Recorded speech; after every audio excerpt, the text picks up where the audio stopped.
रिया पहली बार नौकरी के लिए कंपनी आई थी और गलती से प्रेसिडेंट वाली खास लिफ्ट की तरफ बढ़ गई, लेकिन कर्मचारियों ने तुरंत रोक लिया और बोले कि ये लिफ्ट सिर्फ प्रेसिडेंट के लिए है। रिया मायूस होकर पीछे हटने ही वाली थी, तभी प्रेसिडेंट अर्जुन कंपनी में एंट्री करता है। सबके सामने कह देता है कि ये लड़की भी इसी लिफ्ट से जाएगी। सब लोग हैरानी से रिया को देखने लगते हैं। अर्जुन उसका हाथ पकड़कर सीधे लिफ्ट में ले जाता है। उसे पता चलता है कि रिया इंटरव्यू देने आई है, तो वह कहता है कि बिना ज्यादा चक्कर लगाए सीधे कंपनी ज्वाइन कर लो। लेकिन रिया ने मना कर दिया, क्योंकि वह नहीं चाहती थी कि प्रेसिडेंट को पता चले कि वह सफाई कर्मचारी की नौकरी मांगने आई है।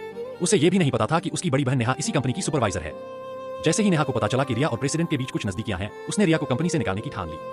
वो हर वक्त उसे तंग करने लगी, भारी भरकम काम देती, दूसरों का काम भी उसी के सिर डाल देती।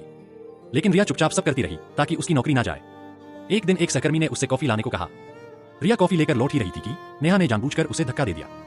कॉफी सीधी प्रेसिडेंट पर गिरने वाली थी, लेकिन रिया ने झट से कॉफी खुद पर गिरा ली। नेहा तुरंत सबके सामने चिल्लाने लगी, कॉफी भी ढंग से नहीं पकड़ सकती और क्या काम करेगी। सबको लगा अब तो रिया की नौकरी गई।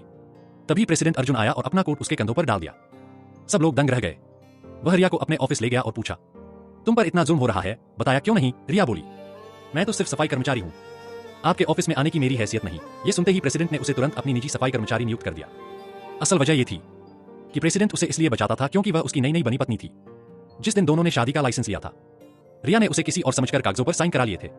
बाद में उसकी सहेली का फोन आया और बताया कि जिस लड़के के साथ उसकी डेट थी, वह तो रेस्टोरेंट में उसका इंतजार कर रहा है।